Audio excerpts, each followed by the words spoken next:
So welcome to this video. In this video, we are going to discuss about working capital problems. So these are the topics that we are going to discuss in this video. Inventory management, EOQ and EOQ with discounts, receivables and payables management. So early settlement discount for receivables and early settlement discounts for payables, cash management, Baumol model and Miller or model, and finally computation of working capital requirement. So this entire chapter is only for 2 marks. So these questions will not like come in for the 10 mark or the 20 mark questions. So ensure that you understand the small concepts in this video, and then it would be like easier for you to crack the 2 marks. So we'll start from inventory management. So in inventory management, the first thing that we are going to discuss is the EOQ. So EOQ is equals to the square root of 2AB divided by CS, where A refers to the annual demand, B refers to the ordering cost per order, C refers to the cost per unit, and S refers to storage cost, and usually it will be given in a percentage. And to find out these, for example, if they ask you number of orders per year, then it's annual demand divided by EOQ. If they ask you frequency of order, it is 365 or 12 months divided by the number of orders per year. So that is how the formulas work. So we'll start with the problem.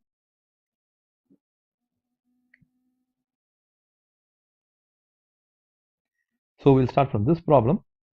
The purchase price of an inventory item is $25. So what is this? This is C. In 3 months period, the usage of the item is 20,000. So this is A. But what we want is annual demand, not 3-month demand. So we have to work out it separately. The annual holding cost associated with 1 unit equates to 6%. So this is the S of its purchase price. The cost of placing an order for the item is $20. So this is the ordering cost, which is B. So what is the EOQ they are asking? So we'll solve. So if we start, we first require the items. So we'll start from A. The 3-month demand is 20,000 units. So this represents 3 months. We do not want 3 months, we want 12 months. So that is about the A. So A would be 80,000. So we'll move on to the next one. B is directly given, which is 20. C is also directly given, which is 25. And S is also given, which is 6%.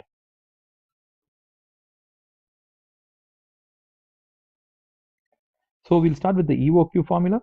So EOQ equals to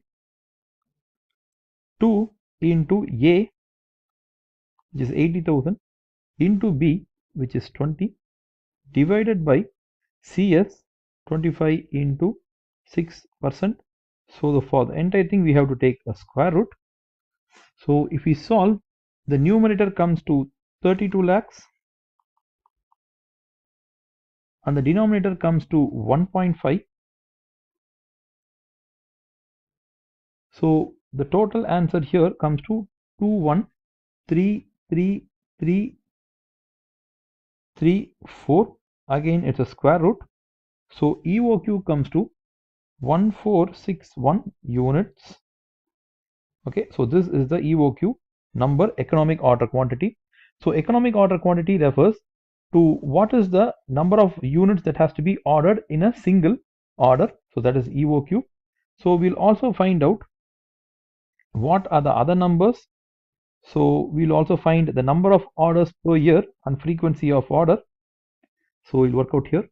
So number of orders per year. Okay, so in a year we need how many units? We need 80,000 units. So in a year, so in each order we will make 1461 units as the order items. So this division will tell you how many times we will be like ordering. So we'll be like ordering 54.75 or else we'll round it off to 55. So in a year we will make 55 orders. In each order will be like ordering the EOQ of 1461 units. Now we'll find out like frequency of order. So frequency of order, so we'll do it in terms of days. We'll take 360 days in a year and divided by 55 times that we are going to order. So the answer comes to 6.5 days. It means every 6.5 days, okay, we'll be like ordering the units. So that is the frequency of order. Even though this question is not asking you the number of orders per year or frequency of order, it's just for illustration purpose that how these formulas work. We'll move on to the next problem. So the next problem is we need to find out what is the total purchase cost of the items that we have purchased. So there are like three costs which are associated. The first one is the purchase cost, where the annual units demanded or used in a year multiplied by the cost per unit will tell us the total worth of units that we have consumed. Next one is holding cost. So in a single order, how many units we are receiving? Minus 0 divided by 2, the entire divided by 2. This gives the average holding, and multiply it by the holding cost per unit. That will give you the holding cost. The next one is ordering cost. So annual units demanded or used in a year divided by units received in one order. This will tell you like how many orders we would be like doing in a year. That multiplied by ordering cost per order will give you the total ordering cost. So add all these, you will get the total purchase cost. So we'll look at the next problem. For the earlier problem, we'll also work out these numbers. So the purchase price of an inventory is $25 per unit. Again, we have 3 months period of usage. 20,000 units is the 3-month usage. The annual holding cost associated is 6%, and the order of placement is $20. So we'll start. In a year, how many units we are going to use? So we'll be like using 80,000 because that is what we calculated in the previous problem. Okay, the same problem.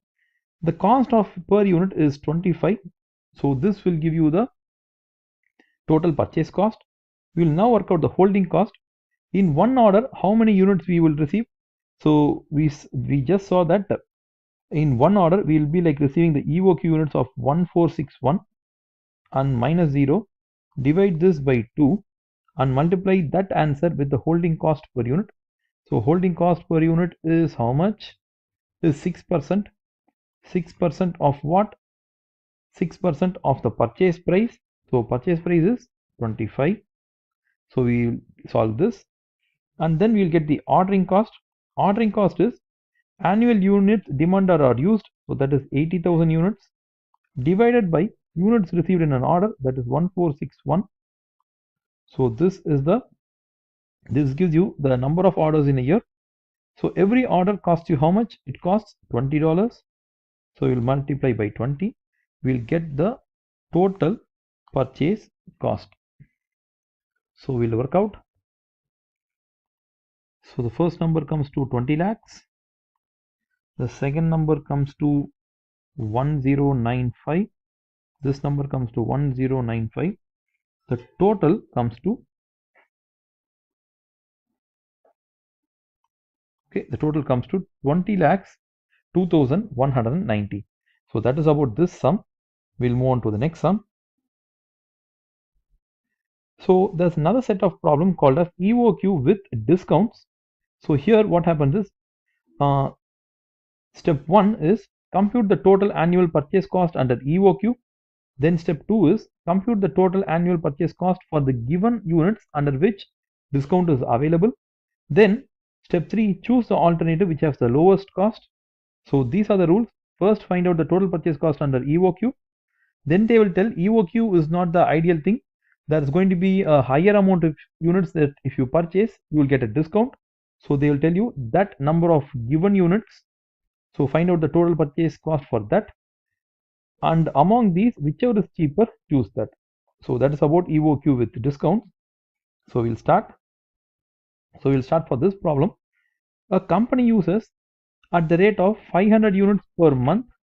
They are bought in at $1.2 each from the supplier. It costs 20 each time to place, regardless of the quantity ordered. The supplier offers a 5% discount on the purchase price for order quantities of about 2000 items or more. The current EOQ is 1000 units. Holding cost is 20% per annum of the value of inventory held. So we'll start out with this problem. So first what we'll do for the alternative, total purchase cost under EOQ.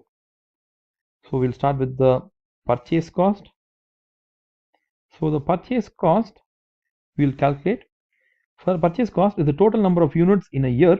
So how many units we are going to buy in a year? We are going to buy 500 into 12. So how much is each unit? Each unit is bought at a price of $1.2. Next we will go to the holding cost. So holding cost is how many units we receive in a single order. Under EOQ we will get 1000 units minus 0 divided by 2 is in the formula. This number multiplied by the holding cost.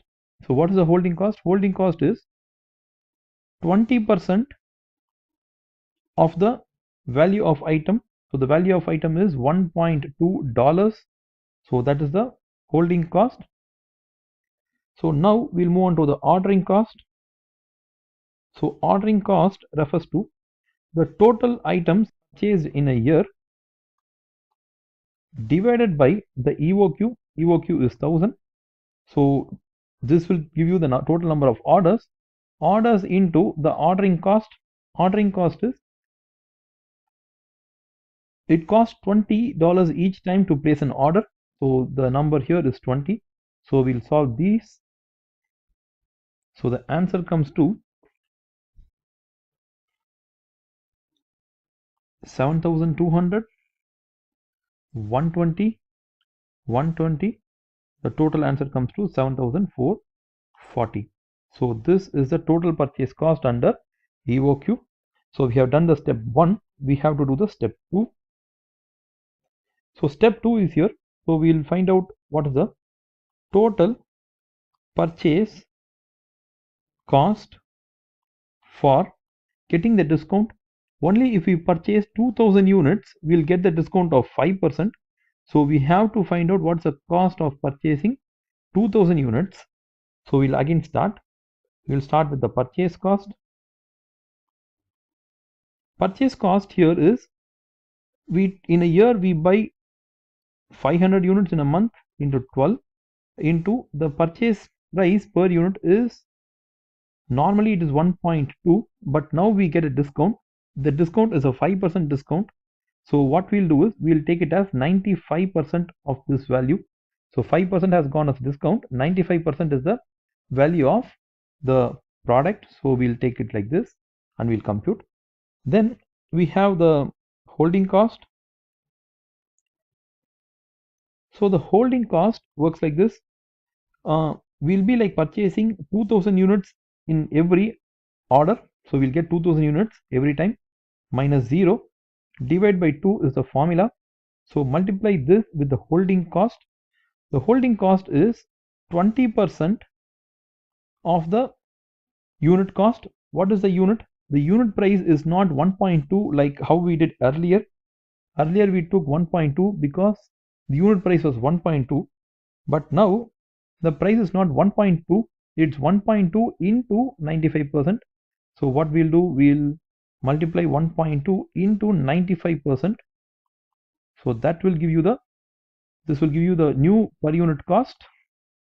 And finally we have the ordering cost.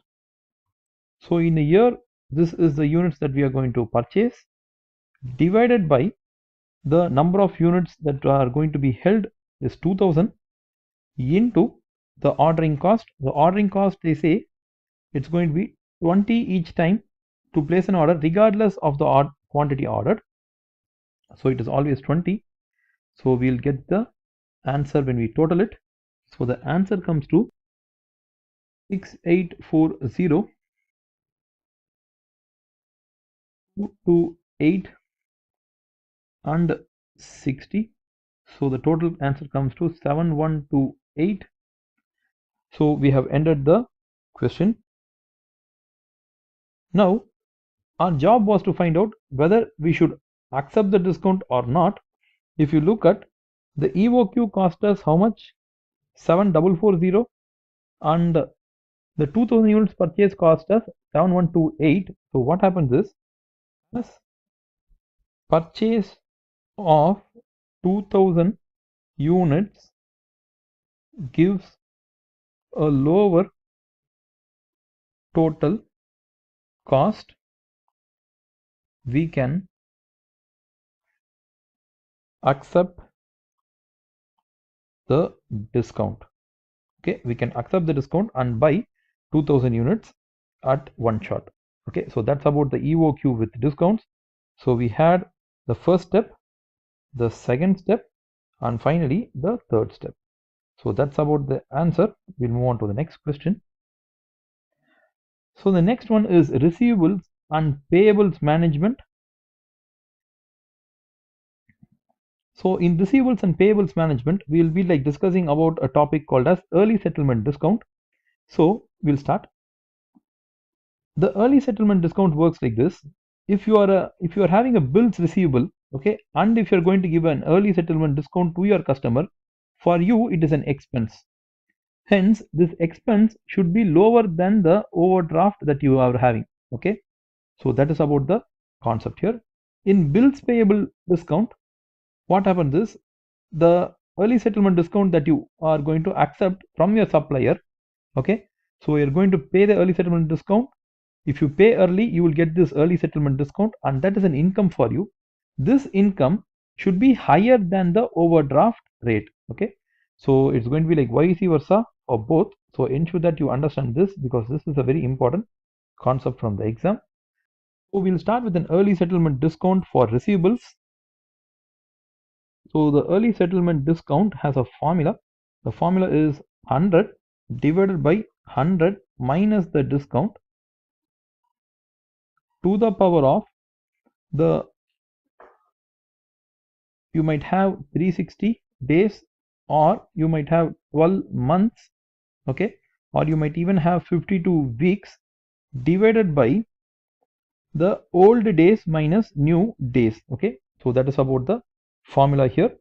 So the old refers to old days and n refers to the new days. So we'll solve the problem, you'll get a good idea. So we'll start. The company is offering a cash discount of 2.5 for receivables if they agree to pay debts within 1 month. The usual credit period is 3 months. What is the effective annualized cost of offering the discount, and should it be offered if the bank would loan the company 18%? So we'll start with the important numbers here. So 100 divided by 100 minus the discount is 2.5. Okay, so the inside part of the formula is over, to the power of, see how they have given the numbers. This is, if you settle in 1 month, that is the new month, new number, and the earlier number was 3 months. Okay, so the question revolves around in months, so it will be 12 in the numerator divided by the old number is 3 and the new number is 1. 100 divided by 97.5 to the power of 12 divided by 2, that would give you 6. So if you're going to solve it, we'll solve it here. So if we solve it, we'll get 1.025 to the power of 6. If we solve that, we'll get 1.164. So throughout this formula, okay, always have -1 and into 100. Okay, -1 and into 100, and again have -1 into 100. Why do we have it? Because this number that we have here, okay, includes the principal and the interest. So -1 removes the principal part of it, and only when we multiply by 100 we'll get the interest rate. So the interest rate is, in percentage, it is 16.4. So what was the rule that we had? Should we now accept the, should we give early settlement discount, or should we not give? The answer, we'll check it out. See, the 16.4 is a cost for the company because they are giving the discount. Okay, but if the company is going to borrow at bank, they have to pay 18%. So which is better? It is better to give the discount and get the funds earlier, because if they can't get the funds through this manner, if they go to the bank and borrow, they have to borrow at 18%. So 16.4 is much cheaper than the 18%. ESD is lower than the overdraft. Okay, hence issue ESD. Okay, so the company can go with early settlement discount. So that's about this problem. We'll move on to the next one. So here we have another problem. So this is an early settlement discount from the payables angle. So we'll do this also. One supplier has offered a discount of 2% on an invoice of 7,500 if payment is made within 1 month rather than 3 months normally taken to pay. If box's overdraft rate is 10%, is it financially worth for the company to accept the discount and pay early? So some other supplier is offering us a 2% discount. Should we accept it or not? So that is the question. So we'll start with the ESD. So the ESD formula works like how? 100 divided by 100 minus D to the power of 12, because that is what given in the question. It is in months, divided by old minus new. So once this answer is over, we have to like direct it from my minus 1 into 100. So we'll start 100 divided by 100 minus discount is 2. So we'll take it as 2% to the power of 12 divided by old months. Earlier it took 3 months. The new month is like just 1 month. So 3 minus 1. So it's again minus 1 and into 100. So the number comes to 100 divided by 98 to the power of 6, again minus 1 into 100. So we'll continue here. So equal to, so the number comes to 1.1288, again minus 1 into 100. So the answer comes to 0.1288 into 100. So the answer comes to 12.88. So if you're going to accept the discount, it will be like getting a benefit of 12.88. So how this actually works?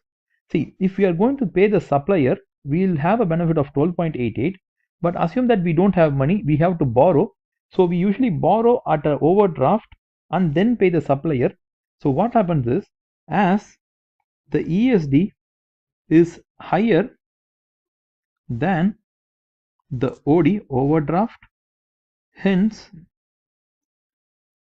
it is acceptable. Okay, hence it is acceptable to pay early. Okay, you can pay now early, because if you borrow from the bank, it's 10%. Borrow at 10% from the bank and pay your supplier sooner. But if you pay him, you will get a benefit of 12.88. So the benefit is much higher than the loan that you will get from the bank. So go for the payables discount. So that's about this problem. We'll move on to the next.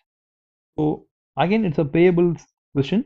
A supplier has offered CB an early discount of 3% if the payment is made within 20 days. CB currently takes 58 days from the supplier. So they are also saying calculate to the nearest 0.1% of effective annual interest, and you should assume 365 days. Okay, so we'll work out for this. So it's again 100 divided by 100 minus 3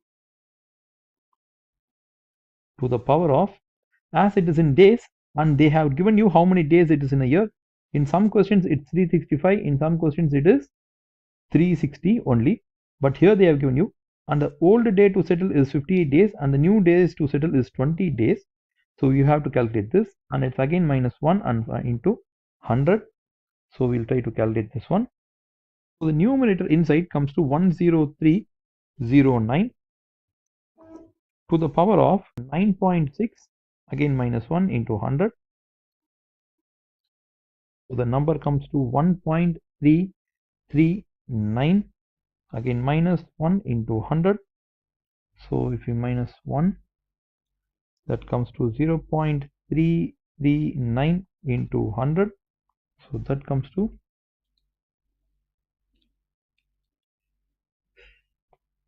33.4%. So that's about the answer we got for this problem. As there's no overdraft rate here, we don't need to compare and tell whether it's better or not. So the answer ends with here. So now we'll move on to cash management. So we'll start from the Baumol model.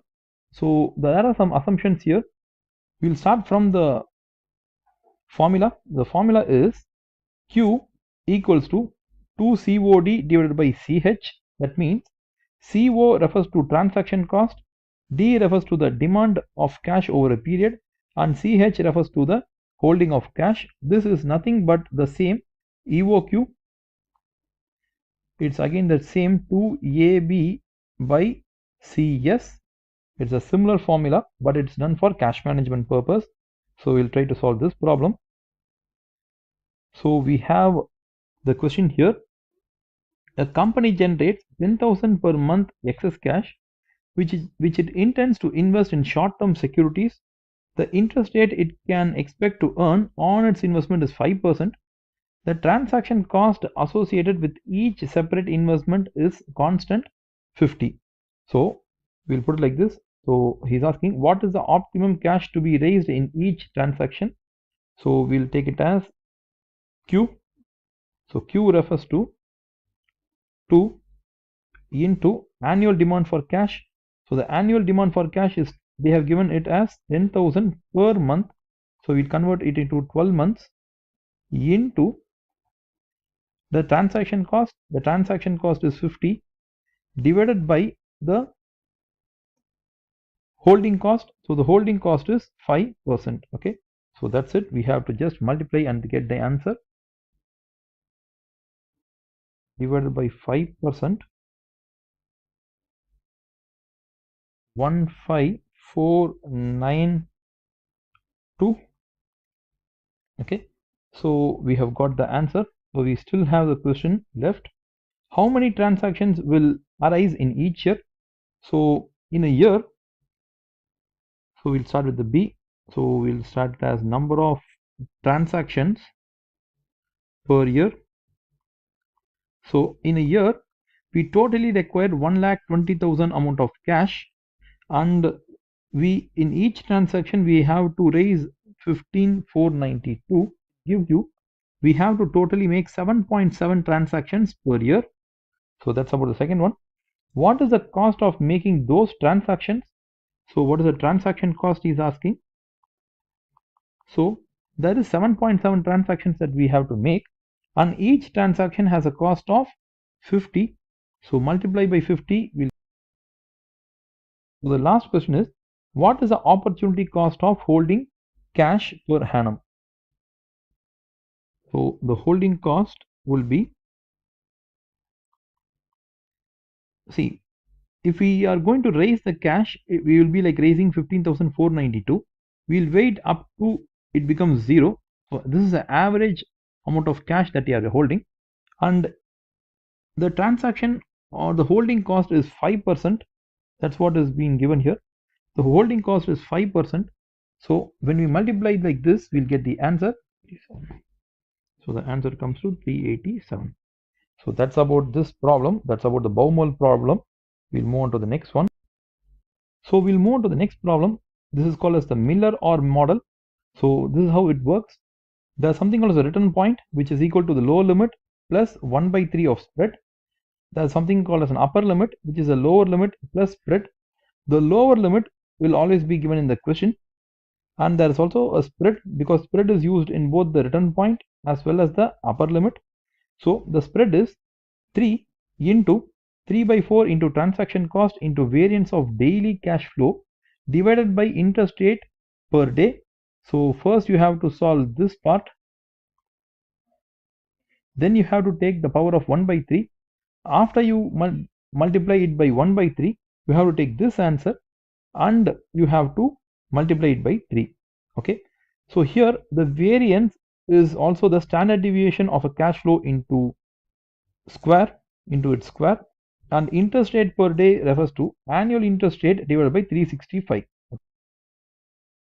So first we'll start from the spread, because spread is required for both the return point and the upper limit. So we'll start from the spread. So spread formula is already given there. Okay, so we'll just substitute the numbers. So the formula works like 3 into, you have to get an answer for this, so that is 3 by 4 into the transaction cost. So we'll read the question and we'll get these numbers. The minimum cash balance of 20,000 is required at Miller or Co, and transferring money to or from the bank costs 50 per transaction. Inspection cost of daily cash flows over the past year suggests that the standard deviation is 3,000 per day, and hence the variance is 9 million. The interest rate is 0.03% per day. He is asking you to calculate spread between the upper and lower limit, as well as the upper limit and the return point. So he is asking all the numbers here. So we'll take all the numbers and we'll do it. So first we need the transaction cost. Transaction cost is, here it is 50, multiplied by the variance of daily cash flow. The variance of daily cash flow is 9 million,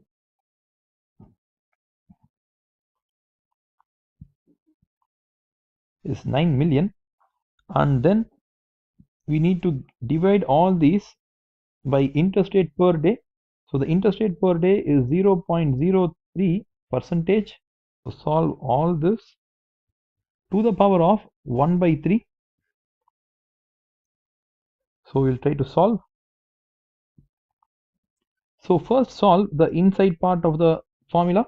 So if you solve the inside of it, you will be like getting, your numerator will be 33750000, another single 0, divided by 0.0003.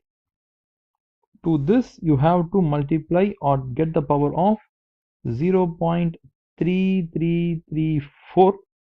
Okay, and let's see how this works.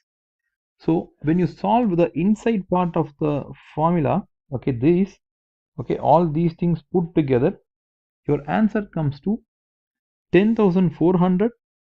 So the total spread comes to 31,200. So that is about the spread. So the other part of the answer is, we need the return point, we need the upper limit, we need the lower limit. So the return point is the lower limit. So usually that will be given in the problem. So they have stated that the minimum cash balance is 20,000. So that is the lower limit, 20,000. So all the part of your questions will have the lower limit. Okay, return point will also have lower limit, and upper limit also has the lower limit. So we have to add. The return point is lower limit plus 1/3 of the spread. So spread we have calculated as 31,200, and the upper limit is also lower limit plus spread. We can directly add that. So we'll get the answer. So the answer for the return point is 30,400, and the answer for upper limit is 51,200. So that is the question here. Okay, so if you want to draw a diagram, you can draw a diagram like this. So this side refers to the time or year, and this side we can refer it to as upper limit, return point, and lower limit. Okay, so whenever the cash goes beyond this level, that is when it reaches 51,200, we have to sell and bring it to the return point of 3,400. And whenever the cash goes to the lower limit, okay, lower limit is set here, if it touches here, we have to sell the securities and bring it to the return point. So what is our lower limit? It is 20,000. So the cash position should not go above 51,200, and it should not go below 20,000. It should be within this spread. So that's about the Miller or model. Now we'll move on to the computation of working capital requirement. So to find out the cash operating cycle, we can have this kind of format. So this is a lengthier format where we add the raw material days less the payable days plus the WIP days or work in progress days plus finished goods holding days and plus the receivables days. So actually this is a minus, or there can also be a simplified cycle. For example, for trading companies or retailing companies, we'll only have the inventory holding period less the payables and plus the receivables. So again here it is just a negative number. So you can have this kind of a format. So if the question gives you an more data, use this approach, or if it gives only a little bit of information, use this approach. Either way they are similar and same. So we'll start from this problem. In this problem he says the following information has been calculated for ACO. What is the length of working capital cycle? So he's just asking us to add all these days and get it. Trade receivable days, add it. Raw material inventory turnover period days, add it. Work in progress days, add it. Trade payables days, minus it. Finished goods days, add it. When you add and subtract all these, work out this, you will be like getting this answer. So the answer is 103 days. So that's about the computation of working capital. So we have come to the end of all the small problems. We have to look at the lengthier problems. Okay, so we have come to the end of our video. So thank you very much for watching our video. We'll meet in the next video.